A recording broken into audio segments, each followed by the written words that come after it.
Today we're going to be actually practicing on the Mississippi River Pool 4, kind of between Red Wing, Wabasha, and Alma. We got a tournament next weekend, so I'm down here doing a little bit of pre-practice, trying to locate some fish for the tournament, to figure out what the patterns are, the lures. Here's a couple things. I was thinking we could do a little bit about the first spot, kind of talking about how that was just an area we were testing to kind of see what the fish were doing.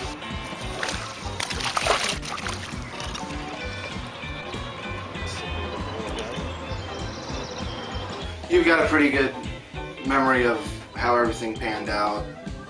So if I just set you up in front of the camera, we'll go outside.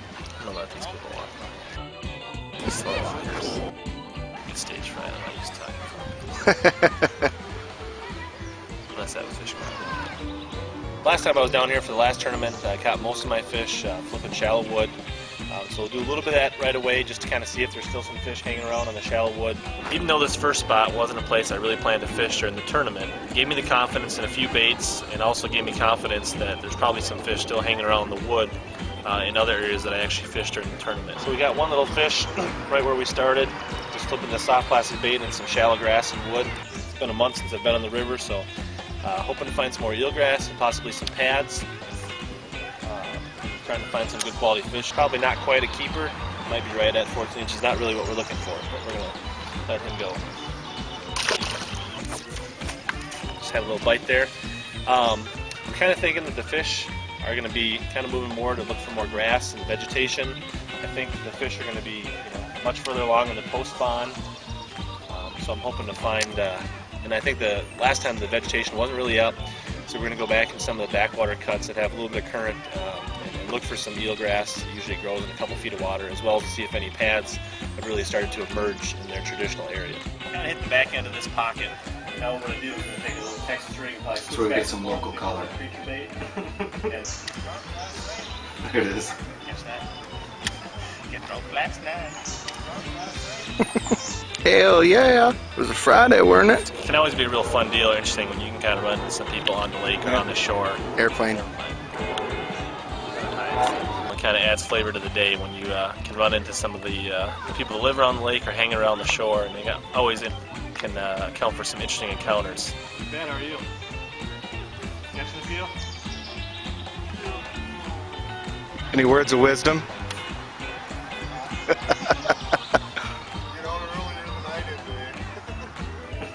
The water temp is about 73 degrees this morning. I believe it'll probably warm up quite a bit this afternoon.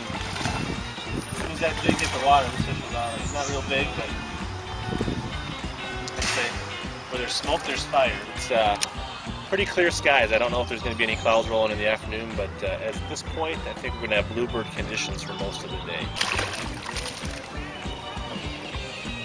Nice fish on a little Texas rig creature. 3/16 ounce true tungsten weight and 4-speed. Favorite little creature bait.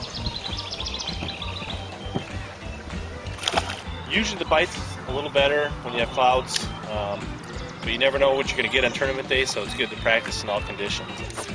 Yeah, not too bad. Pesky little largemouth. Fish will react differently to different baits. When it's typically when it's clear skies like this, they're going to be tighter to cover. Kind of quite a bit of wood along this bank here. What I'm going to do is, since it's kind of a dead-end cut, I'm going to fish it quickly with kind of a swim jig or a spinner bait, chatter bait on the way in, and then I'll come back and flip my way out and kind of see what the fish want. On cloudy days, we'll probably get a little bit more of a reaction bait, but we'll try a little bit of both, see what the fish tell us. There's absolutely no absolutes in bass fishing or fishing of any kind, so those are just kind of some general rules. We'll let the fish kind of see what they want today.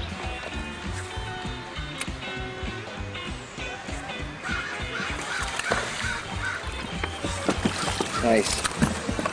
So this fish right here was actually laying up a little bit of a clear sandy spot. I was able to flip my Super K swim jig up there. You can see he really ate it good.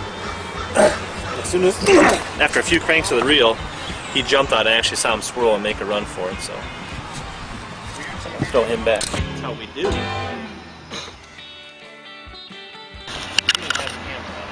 And then you went and caught one. One thing you may notice about the show we're doing is that we don't have a dedicated cameraman. My cameraman can't pull himself away from fishing. Because he's not dedicated, I like to give him a lot of grief because he doesn't catch very many fish, and when he misses shots. I didn't get your hook set. Little largemouth? Weird, another fish turn in the throat. No, that's the same one. Yes, it is. Catch so many more fish, I'm gonna have to film you all the time. 2 to 1. I can catch fish when I don't have a camera attached to my body. Yeah, intern would be good. Pay attention. I'm gonna turn around and flip this tree again, see if there's another fish in there. Right now I'm just flipping a little soft plastic creature bait on a tungsten Texas rig. Just kind of checking this little cove here to see if there's any fish still up shallow along this bank. But today we'll probably throw, I've got some spinner baits, chatterbait, swim jig tied on, a few Texas rigs. I always got my true tungsten jig for flipping. Got some frogs in the the rod locker in case we come across some good slop. But really we're going to probably have a lot of different rods on the deck today, trying different things until we can kind of locate fish and see what the fish are doing.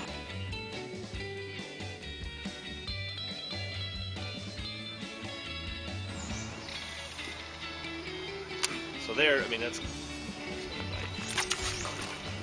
bite off that tree, but perfect example why you need to have good quality sunglasses. So when the opportunity, you know, it's not just for bed fishing, it's about what you can see in the water, as well as sometimes you spot some fish cruising or see bait fish.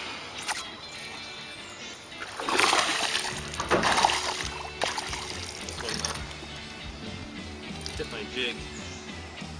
Nice little chunky bass. Little peanut butter and jelly true tungsten jig. You can see they're eating it pretty good. If you can throw something that's keyed in on that bluegill bite, as you can see, he's really eating that.